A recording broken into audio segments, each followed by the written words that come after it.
Salam əziz dostlar. Bugünkü qonağımız Amerikada yaşayan soydaşımız, sosioloq və güneyli fəal Ramil Cabbarlıdır. Ramil bəy, xoş gördük sizi. Çox sağ olun Elmir bəy, siz də xoş gördünüz. E, Baş verən hadisələri yəni şərh eləməyə ehtiyac yoxdur. Artıq bütün dünya bu hadisələrdən danışır. Bizim regionda növbəti böyük müharibə başladı. Yaxın Şərq əslində heç bir saniyə dayanmırdı. Yəni İsrail ilə Qəzzanın arasında baş verənlər, elə keçən ilin dekabr ayında Suriyada nələr oldu. Bütün bunlar da Azərbaycan dövlətinin lap yaxınlığındadır. Biz əvvəllər Rusiyanın tərkibində yaşayanda Qafqaz xalqı kimi özümüzü, yəni belə bir identifikasiyamız var idi. Yəni Quzeyli Azərbaycanlılar deyirəm, quzeydə. Biz sanki yaxın şərqdən ayrılmışdıq. İndi isə biz yaxın şərqə yenidən qayıtmışıq. Bax özümüzü belə hiss edirik və Azərbaycan böyük təhlükələr görür burada özünə. Amma bundan başqa digər böyük bir bizim narahatlıq mənbəyimiz əlbəttə ki, İranda yaşayan soydaşlarımız Güneylilərdir. İlk zərbələr Təbrizə vuruldu, Təbriz aeroportunun yaxınlığına vuruldu. Yəni bu kadrları hamı gördü BBC-nin reportajında. Ramin bəy, bu barədə sizin fikirlərinizi bilmək istəyirəm. Bu müharibə Güneyə nə vəd eləyir? Nələr baş verəcək? Bilirsiniz, müharibə hər halda yaxşı şeylər vəd etmir üst-üstə. Yəni insani olaraq, etik olaraq məsələyə yanaşanda da həm İsrailin dinc xalqına, həm İrandakı fərqli xalqların dinc insanlarına yaxşı nəticələri olmaya bilər. İnsanlar həyatını itirirlər və onların həyatı durur bir anlamda, yəni indiki vəziyyətdə. Amma bu yəni etik yanaşmadan sonra eyni halda da başqa bir müharibə bir çox məsələlərdə fəlakətlərə də səbəb ola bilər, fürsətlərə də səbəb ola bilər. Fərqli ölkələrdə tarix boyu biz bunu görürük. İndiki müharibənin kontekstində fərqli baxmaq olar.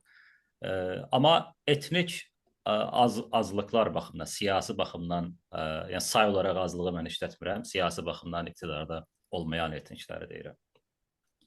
Onlara fərqli şəraitlərdə fərqli fürsətlər yarada da bilər, faciələr də yarada bilər. Yəni baxsaq ki, tutaq Birinci Dünya müharibəsindən sonra bir çox imperiyaların yıxılması ilə yaranan biz bir çox dövlət-millət quruluşlarını da biz görürük. Yəni İkinci Dünya müharibəsindən sonra da daha çox kolonial güclərin, yəni müstəmləkəçi güclərini zəiflədikcə əslində yeni qüvvələrin, yeni daha çox millətlərin ortaya çıxışını da görürük. Amma eyni halda da bu konflikt səbəbi də ola bilər. Yəni müharibə bəzən millətlərin ortaya çıxmasına səbəb ola bilər, bəzən millətlərin ortaya çıxması müharibə. Yəni belə qarşılıqlı bir münasibət var. İndiki müharibəyə gəldiksə İran İsrail arasında yəni Güneylilər baxımından da fərqli faktorlar ola bilər. Yəni bəlli deyil müharibə tam olaraq hara gedəcək. Biz fərqli senaryolardan danışa bilərik. Əgər fərqli senaryo, misal üçün indiki kimi sadəcə hərbi liderliyi hədəf alacaqsa, bu hər hansı bir siyasi dəyişikliyə gətirib çıxarmaya bilər. Yəni zəiflənmiş bir İranın davamı şəklində ola bilər. Amma əgər müharibənin qarşıdakı saatlarda, günlərdə hərbi elitdən siyasi elitə keçə bilərsə, o zaman içəridə güc boşluğu yarana bilər və güc boşluğu yaranandan sonra əslində bu hekayə başlar. Yəni ola bilsin bir sıra qruplar çox sevinə bilərlər, ola bilsin çox ümidsiz olacaqlar ondan sonra. Yəni hansı faktorlardan asılı ola bilər? Güneylilər və başqa millətlər hansı şərait onları gözləyə bilər? Bu çox belə fərqli ola bilər və təbii ki, təkcə ölkənin daxilində deyil, fərqli ölkələrdə də ola bilər. Müharibədən sonra bilirsiniz, bir sıra ölkələrdə, yəni o güclər ki, əslində müharibəni başlayıb, xarici güclər, onlar hər hansı bir siyasi alternativi də yəni bir halda qəbul etdirməyə çalışa bilərlər. Qəbul etdirmək biraz da zor anlamındadır bu. Yerli xalqa biraz impoz edə bilərlər yəni.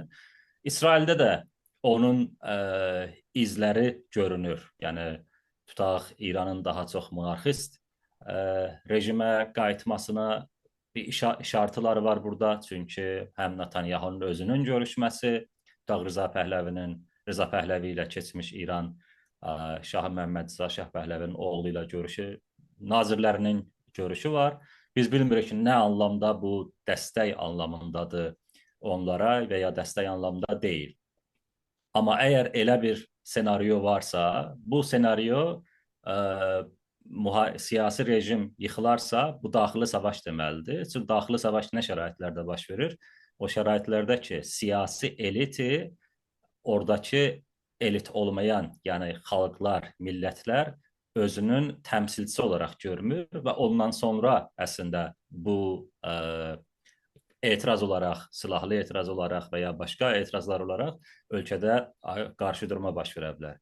Yəni ölkələrdə üst-üstə, yəni baxsaq, müxtəliflik, fərqli millətlərin, fərqli etniyin olması o zaman ki rəsmiyyətə tanınmayıb konflikt məsələsi ola bilər. O zaman ki rəsmiyyətə tanınıb və daha çox inklüziv toplum var, tutaq İsveçrə kimi.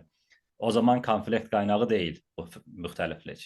Amma o zaman ki rəsmiyyətə tanınmayıb bu konflikt qaynağı ola bilər və biz Pəhləviləri bildiyimiz üçün, indi də onların siyasi planını bildiyimiz üçün hər hansı bir millətin ana dilində təhsilini belə qəbul etməyən bir insanlardan danışırıq. Onların hakimiyyətə gəlməsi senaryolarsa təbii ki bu çox faciəli olacaq ölkənin daxili içində və qonşu ölkələr üçündə. Çünki insanlar yəni 1000 il istibdada, zülmə amma dözərlər, amma 1 il dincsizliyə, hətta bir gün dincsizliyə, belə güvənsizliyə dözməzlər. O zaman mühacirlər qonşu ölkələrə üst tutarlar və təbii ki bunlar Əfqanistana, Pakistana deyil, Azərbaycan, Ermənistan və Türkiyə kimi ölkələrə, İraqa da hətta elə deyil, ola bilsin bir sıra Kürdlər oradakı Kürd bölgəsinə getsinlər. Belə bir vəziyyət yarana bilər. Amma dediyim kimi, əgər alternativ olaraq İsrail belə monarşist qrupları görürsə, fərqli alternativlər ola bilər və bunun üçün məncə hər şeydən öncə Azərbaycan, Türkiyə kimi ölkələrin fərqli senaryolara hazır olması lazımdır. Bu təkcə Güneylilər üçün deyil, həm də özləri üçündür. Heç bir nə Türkiyə, nə Azərbaycan milyonluq köçə hazır olan ölkə deyirlər və bunun öhdəsindən belə gələ bilməzlər. Onun üçün fərqli senaryolar hazır olub, məncə fərqli planları olmalıdır. Eyni halda da Güneylilər, amma Güneylilərin oradakı sistemdə hər hansı yəni Güneylilərdə təbii ki milli hisslər daha yüksəlib bu illərdə. İranda eyni zamanda o dini kimlik zəiflədikcə insanların milli kimliyinin önəmi daha da qabarıq olubdur. Amma bu şərait insanların orada təşkilatlanmasına izin verməyib. Özəlliklə hakimiyyətin təşkilatlanmaya bu qədər acımasız, repressiv yanaşdığını nəzərə alsaq, heç bir şəraitdə izin verməyib. O yüzdən də mənim düşüncəmə görə yəni Azərbaycan və Türkiyə kimi ölkələrə əgər güc boşluğu yaranacaqsa, böyük işlər düşür. Əsasən özləri üçün, amma onun təbii ki, Güneylilər də bəlli anlamda o məsələdən bir fürsət kimi yararlana bilərlər bəlkə o zaman. Ramin bəy, mən özüm də bu gün yazmışdım bu barədə.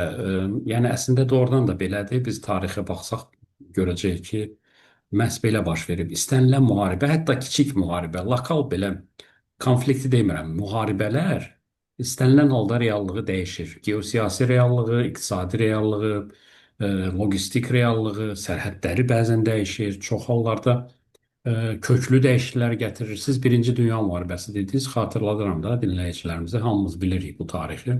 Bütün Şərqi Avropa dövlətləri tanıdığımız Polşa, Çexoslovakiya var idi, Çekiya, Slovakiya, Macarıstan, digər ölkələr, Baltik ölkələri, o cümlədən Azərbaycan dövləti, Gürcüstan dövləti, Ermənistan, yaxın Şərq ölkələri, Suriya, Livan, İraq, tanıdığımız, bildiyimiz bütün bu ölkələr Birinci Dünya müharibəsinin nəticəsində meydana gəlir.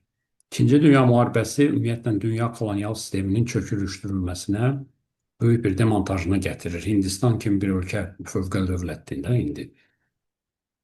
Bu müharibə belə görünür ki, çox böyük bir miqyasda başladı və bu müharibənin sadəcə bir iki dövlət arasında baş verən konfliktin yeni bir mərhələsi kimi qəbul etmək olmaz məncə. Məncə bu doğrudan da çox ciddi bir, çox böyük, ciddi dəyişikliklərə, tektonik dəyişikliklərə gətirəcək, belə deyək də, bizim regionda. Və belə deyim də, siz necə düşünürsünüz? Bir başqa sualı verəcəm. Bu müharibənin nəticəsində əgər bu davamlı olacaqsa, İsrail 14 gün deyir. Amma belə bir şey var da, deyir, sən saydığı say gör fələk nə sayır. İsrail 14 gün deyir buna. Hər halda bu çox davamlı müharibə olarsa, İranın federallaşması reallığa gələ biləcəkmi sizcə? Siz monarxistlərdən danışdınız. Məncə o ciddi qüvvə deyil. Amma federallaşma bu realdırmı yoxsa necə? Ola bilər, yəni çox şey ola bilər. Bəlli deyil. Yəni bilirsiniz, belə ictimai siyasi məsələlərdə o qədər faktor var ki, proqnoz çox da vermək mümkün olmur. Amma ola bilər, hər şey ola bilər. Daxili savaş da ola bilər, yəni sivil savaşa da çevrilə Savaşla. bilər. Savaşa da çevrilə bilər. Vətəndaş müharibəsi nəzərdə Vətən elədir. Yəni vətəndaş müharibəsinə də bu çevrilə bilər. Ə, şeyə də çevrilə bilər. Yəni federal sistemə də çevrilə bilər. Yəni bilirsiniz nədir məsələ? Müharibələrdən sonra alternativi fərqli təcrübələr var da dünyada. var. Misal Şərqi Almaniya, Yaponiya. Yəni çökəndən sonra oradakı hakimiyyət, o xarici güclər bəlli bir alternativi hardasa ora yəni onu möhkəmləndiriblər orada. Amma Almaniya və tutaq Yaponiya bunlar uğurlu təcrübələrdirlər. Biz bunun yanında Libiyada var, Suriyada var, İraqda var, Əfqanistan da var. Yəni o ölkələrdə bir neçə misal üçün Əfqanistan olsun, İraq olsun. Bunlar daha çox müharibədən öncə xalqların narazılığı. Yəni bunlar millət olaraq eyni düşüncədə deyirlər. Yəni millət olaraq onları görmək doğru deyil əslində. Çünki bunlarda fərqli qruplar var və hər qrupun fərqli maraqları var. Bu maraqlar hakimiyyət yıxılandan sonra güc boşluqlarında bu fərqli maraqları bir araya toplamaq mümkün deyil. Onun üçün də Əfqanistana o qədər pul xərclədilər, amma federal bir sistem olsaydı, bəlkə uğurlu ola bilirdi onların orada millət qurmaq istədiyi proyekt. Olmadı. Bu İranda da baş verə bilər. Yəni əsas o güclər nə istəyəcək? Yəni o güclər onun üçün deyirəm, fürsət də yarada bilər. Yaponiya kimi. Yaponiyada fərqli etnik qruplardan danışılmır, Almaniyada. Yəni orada təmsil edən siyasi eliti oradakı insanlar, yəni o siyasi eliti insanlar legitim olaraq özlərinin təmsilçisi görə bilərlər. İranda, Əfqanistanda, İraqda, Suriyada və Libiyada bunlar olmaya bilər. Hətta Livanda belə.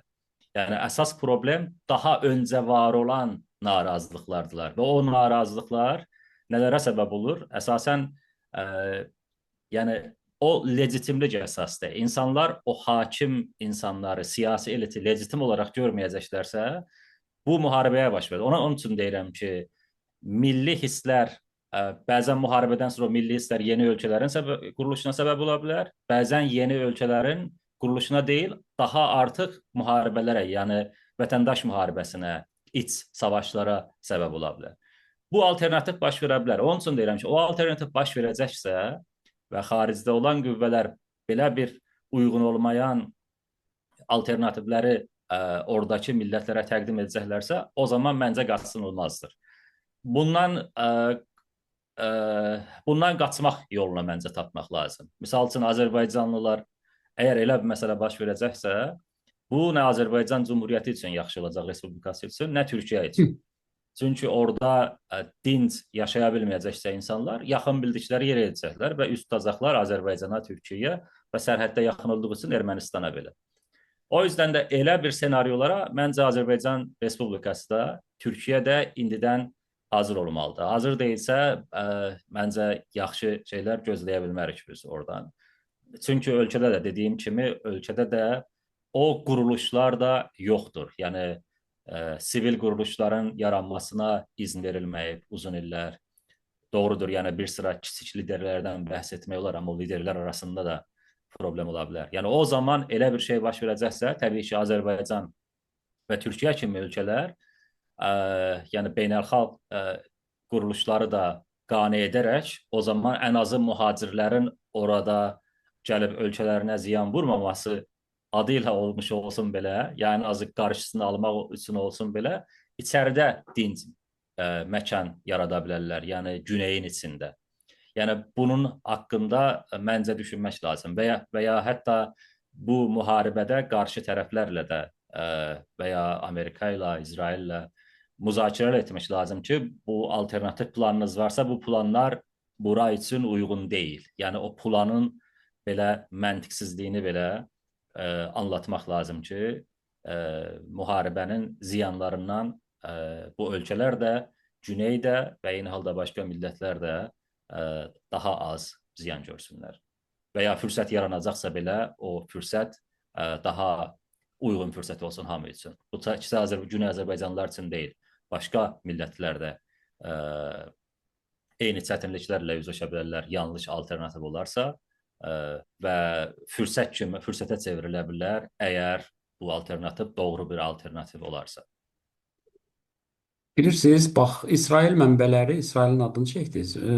2 gündür İsrail mənbələri demək belə xəbər yayır ki, istər rus dilli, istər ingilis dilli e, deyirlər ki, bizim, yəni Netanyahu baş nazir də bunu deyib, onun sözlərini istinad edib deyirlər ki, bizim İran xalqı ilə heç bir problemimiz yoxdur. Bizim bütün məsələlərimiz, konflikt yalnız şəriət dövləti iləndir. İranın ali hakimiyyəti iləndir, İsraili məhv etmək istəyən qüvvələrləndir. İran xalqının isə həmişə İsraillə, Yahudilərlə çox yaxşı münasibəti olub və belə bir fikir vurğulanır ki, həmin bu zərbələr dəqiq zərbələrdir, infrastruktura yönəlməyib, əhaliyə yönəlməyib və əhalidə qəzəb doğurmayacaq. Əhalinin bu hakimiyyət Molla hakimiyyətinin ətrafında sıx birləşməsi olmayacaq. Ya İsrail, yəni mənbələri belə yazır. Siz də belə hesab edirsinizmi? Yoxsa bu xarici zərbələr hər zaman dövlətin daxilində konsolidasiya gətirir? Biz həmişə əksini görmüşük. Xarici bir başa düşdünüz də? Doğru, doğru. Bilirsiniz, yəni mən aktivistəm, hər halda siyasətçi deyiləm, daha rahat dillə danışa bilərəm. Təbii. Yəni İran rejimi bilirsiniz, yəni daha çox radikal bir rejim, terrorla məşğul olan diktator bir rejim, eyni halda dünyada fərqli ölkələrdə terror qruplarına da dəstək verən bir rejim.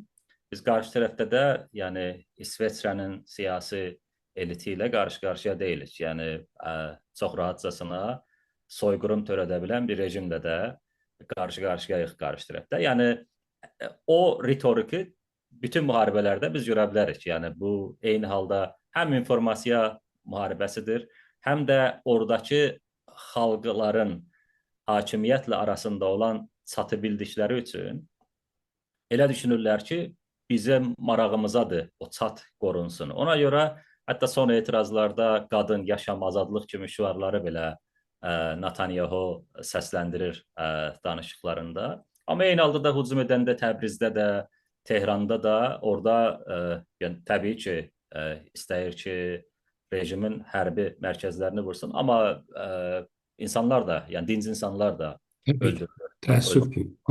Çox təəssüf. İran hücum edəndə də olur. Yəni İran hücum edəndə də dinc insanlar olur. Yəni müharibənin təəssüflə bu da bir qaçınılmaz tərəfidir. Amma eyni halda da İsrailin xarici İşlər naziri bu gün dedi ki, əgər İran davam edəcəksə, Tehran od içində yanacaq və Tehran od içində yanacaq bütün millətlər əlbəttə orada. Yəni Tehranın tutaq mənim bacım ailəsi ilə birlikdə Tehranda yaşayır və mən günündə 10-15 dəfə xəbər tutmalıyam bacımdan, həyat yoldaşımdan. Kommunikasiyalar yaxşı işləyirmi, bəy? Yox, heç yaxşı deyil və bəzən saatlar çəkir əlaqə yaratmaq. Çünki interneti kəsirlər və telefon kəsilir.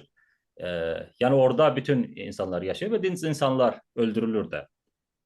O yüzden də yəni Netanyahu'nun İrandakı insanları sevdiyindən deyil, marağından da elə danışdığı. Çünki Qəzzədə onun insan sevgisinin nə olduğunu dünya görübdü və İrandakı hakimiyyətində eyni dərəcədə, yəni eyni dərəcədə ya eyni dərəcəsini bilmirəm hər halda, o onların icra etdiyinə daha çox bağlı.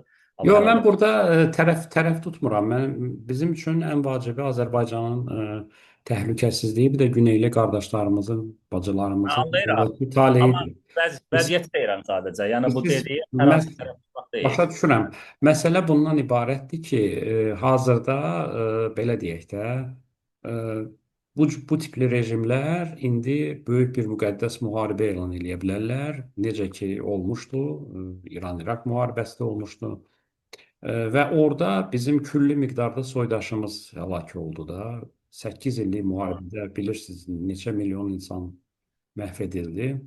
İndi sanki tarix bir şans tanıyır bizə. Tarix bir kiçik bir koridor açır da. Bu 50 ildən bir ola bilər, 100 ildən bir ola bilər, 200 ildən bir ola bilər. Bu çox az belə bir çox az rast gəlinən bir təsadüflərdən biridir.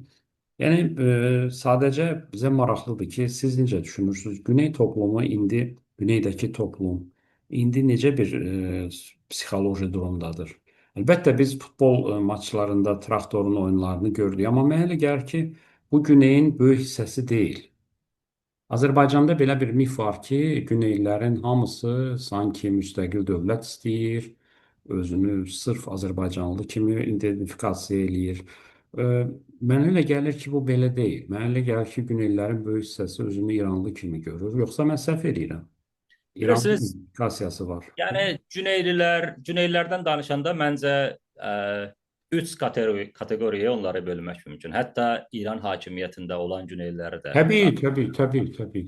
Pezeşkiyan daxil. Çünki Pezeşkiyan, Pezeşkiyan, Baqeri, məhv edilmiş Baqeri də, o deyir. yəni onlar hamısı fərqli qruplardılar, onlar hamısı. Fərqli insanlardılar. Xameneyi ki bir tərəfi, Xameneyin anası bilirsiniz, farsdır, ata tərəfdən Xameneyi türkdür. Biz bilmirik etnik olaraq özünü hansı etnikə mənsub bilir. Amma üç qrupa məncə ayırmaq olar, siyasi elit daxil. Bir assimilasyon tərəfdarı olan, yəni assimilasiya tərəfdarı olan insanlar var. Yəni İranda olan etniklərin fars kimliyi içində əriməsini istəyən. Bir inteqrə olunmağın tərəfdarında olan insanlar var. Yəni Azərbaycan kimliyini qoruyur, amma eyni halda özünü İranlı bilir. Və bir də özünü tam ayrı olaraq bilən, yəni daha çox bu ayıran qrupları var. Yəni kimliklərini ayıran ki, özünü İranlı bilməz, sadəcə Azərbaycan türkü bilər. Bu məncə kiçik qrupdur da. Məncə çox da böyük qrup olmaz. Biz bilmirik nə qədər kiçik Biz qrupdur. bilmirik. Biz bilmirik yəni. Biz bilmirik, amma gördüyümüz budur ki, onların siyasi olaraq hansı siyasi cərəyanlara onlar qoşulurlar, hansı etirazlara qoşulurlar. Biz amma bilirik ki, Azərbaycanda heç bir siyasi cərəyan, özəlliklə bu assimilasiyası siyasi cərəyan, hər hansı bir onun siyasi işini biz görmürük orada. Və Azərbaycan mərkəzli etirazlarda iştirakçıları daha çox görürük. Traktor bir örnək ola bilər ki, Traktor örnəkdir.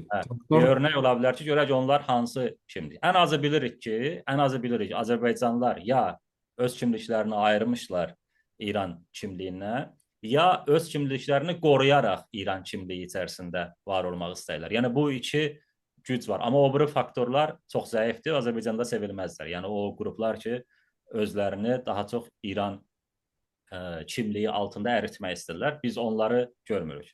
Onun üçün də yəni biz eyni halda da 1945 təcrübəsini yaşamış millətik də orada. Yəni 1945-də o zaman da bir siyasi fürsət var idi. Yəni o zaman da təbii ki İrandakı o vəziyyət fürsət yaratdı və o zaman insanlar daha çox dinə bağlı idilər. Hətta biz baxsaq, misal üçün Azərbaycan qəzeti var idi, Milli Hökumətin rəsmi orqanı. O qəzet onlar solçu olsaydılar belə dini ritorikdən belə istifadə edirdilər. Yəni hakimiyyətə qarşı, ondan qabaq kim var idi? Ondan qabaq Rıza Şah var idi və dinə qarşı siyasətləri var idi. Yəni tutaq Aşura mərasimlərinin icrasına falandan mane olurdu, kollektiv icrasına falana. Bunlar gələndən sonra, milli hökumət gələndən sonra qəzetdə baxırıq ki, onlar müsəlman olsaydı belə etməzdi falan. Yəni bu kimi solçu olsalar belə dini ritorikadan da istifadə edirlər. Və o zaman əsasən İranı birləşdirən hər hansı bir milli kimlik deyil. İranı birləşdirən şiəli olub tarix boyu. Və bilirsiniz bunun xüsusi bir tarixi var da. Bilirsiniz də SSR-də dinsizlik idi, rəsmi din ateizm idi, amma yoldaş Stalin müharibənin gedişatında başa düşür ki, bu din alətdir, insanlarla idarə etmək üçün bir alətdir. 43-cü ildə demək rəsmən Rus kilsəsini bərpa eləyirlər. Rus kilsəsinin demək patriarxlarını yığır ətrafına və deyir ki, biz sizin köməyinizə, dəstəyinizə əsaslanırıq. Siz keçmiş qəhrəman ruhları çağırın, dua edin bizim qələbə üçün faşizm üzərində. Eyni zamanda başqa dinlərin də, Buddizmin də, İslamın da başqa dinlərin də legitimləşməsi baş verir 43-də. Xarici siyasətdə istifadə edib. Onun üçün də Əlbəttə, Qafqaz əlbəttə. İslamını o zaman Ona görə dünya güneydə də bizim yoldaşlar, təbii də bizim solçu dostlarımız Yoldaş Bağırovun da orada rolu var idi böyük. Əlbəttə, o zaman Sovet İttifaqında dönüş var idi. Dinə legitimizasiya vermişdilər və dindən alət kimi istifadə etmək siyasətdə o zaman Sovet dövründə başlanmışdı. Tamam, bunlar hamısı aydındır. Bunlar hamısı Mənim aydın. demək istədiyim bu idi ki, yəni onu Aha, məsələn deməkdən buyurun. bunu demək istərdim ki, o zaman Azərbaycanlıların arasında dini kimlik daha güclü Daha olduğu halda güclüydü. milli hökuməti qurmuşdular. Yəni o siyasi baxımdan o hakimiyyət boşluq yaranandan sonra fürsət yaranıb onu etmişdilər. İndi o dini kimlik ki, İranlıları bir-birinə daha çox birləşdirir. O çox-çox zəifdir indiki vəziyyətdə. Yəni fərqli sorğular var. İnsanlar yəni sekulyar həyata meyillidirlər. Bunu demək istəyirsiniz də. Təbii ki, yəni sorğular var. İran dövlətinin belə keçirdiyi sorğular var ki, insanlar daha çox sekulyarlaşıblar və Azərbaycanlılar, mən özüm o sorğulara baxmışam və Azərbaycanlılar fərqli o biri etniklərlə müqayisədə daha çox sekulyarlaşıblar. Yəni o sekulyarlaşma əslində milli hisslərin və Azərbaycanlılıq kimliyinin bu qədər önə çıxmasına səbəb ola bilər. Yəni İran hakimiyyəti əslində hakimiyyətə gəlməsəydi, üçün hakimiyyətin dini olması ilə insanların sekulyarlaşması arasında bir əks əlaqə var. Nə qədər hakimiyyət dinə meyilli olsa, o qədər insanlar sekulyarlaşar. Türkiyədə də o baş verir əslində. O yüzdən də yəni insanlar daha sekulyarlaşdığı üçün də o Azərbaycanlılıq milli kimliyi ayrı seçilişlərin təsiri ilə təbii ki, daha da önə çıxdı və indiki vəziyyətdə təbii ki, fürsət yaranarsa daha yaxşı da istifadə edə bilərlər. Amma o dönəm Bağırov və Sovetin siyasəti var idi. İndi də məncə fürsətlərdən yararlanmaq olar, amma eyni halda da indinin də Bağırovları lazım. Minnətdaram Ramin bəy. Bir də son sual vermək istəyirəm. Başa düşürəm ki, bu hipotetik mülahizələr olacaq, amma müharibənin gedişatı nə vəd edir? İrandan əlbəttə xəbəriniz var da, artıq birinci gün kifayət qədər çox miqdarda, belə deyim də, zərbələr endirildi və İsrail tərəfinin məlumatlarına görə bu çox, yəni uğurlu bir əməliyyat olub. Müharibənin gedişi nə vəd edir bizə? Təxmini sizin proqnozlarınız əlbəttə subyektiv ola bilər. Təxmini. Təbii ki, yəni müharibənin gedəcəyi, burada İranın uğur qazanacağı bir tərəfi yoxdur, bilirsiniz. İranın əslində hava müdafiə sistemi dağıdıldı. bir Birinci şeydir gün dağıdıldı. və İran daha çox hücum əsasında, yəni raketlərin üzərində daha çox işləyibdir. Raket baxımından doğrudur. Yəni hər hansı bir yerlərə, necə ki, İsraillə bağlı şəkilləri görürsünüz, terrorlar baş verir. Bu müharibəni İranın qazanacağı hər hansı bir şansı yoxdur. Çünki bu mümkün deyil.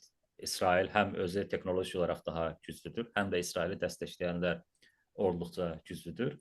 Əgər siyasi elitə, yəni orada hərbi liderləri ortadan qaldırmağa çalışdı. Onun üçün də yarım gün əslində heç cavab verə bilmədi İran, çünki gözləmirdi və təkcə hərbi yerləri deyil, obyektləri deyil, həm də o qərar verənləri ortadan qaldırdığı üçün hər hansı bir qərar verən də yox idi. Yəni çox gecikdilər əslində cavab verməkdə.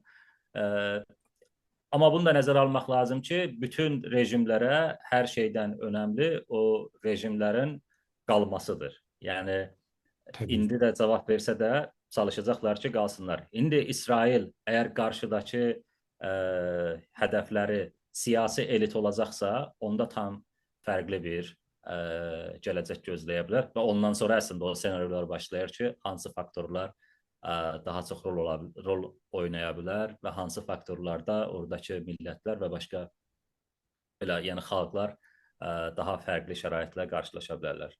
Ə, Məncə yəni aktiv izləmək lazım. Bütün qonşular, oradakı elə insanlar da ki, görələr nə baş verir. Minnətdaram Ramin bəy. Ümid eləyək ki, böyük insan qırğınına, böyük fəlakətlərə gətirməsin bu müharibə inşallah. Yəni Əsas odur. Yəni biz burada sadəcə faktorlardan danışdıq. Məsələ budur ki, ə, müharibə ölüm və itkidir və heç bir müsbət tərəfi yox.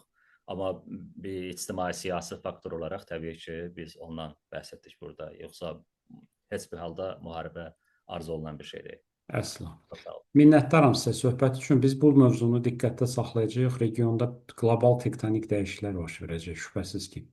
Nə baş versə də mən belə düşünürəm ki, bu müharibənin miqyası başlanğıcdan elə idi ki, nə cür sonluqla bitməsindən asılı olmayaraq ondan sonraki dövr tamam başqa olacaq. Keçmiş artıq heç bir zaman. Keçmişdə olan geosiyasi bu durum tamamilə dəyişiləcək. Minnətdaram Ramin bəy. Biz davam eləyəcəyik inşallah sizlə. Hələlik. Çox sağ olun Elmir bəy. Sağ olun, sağ olun.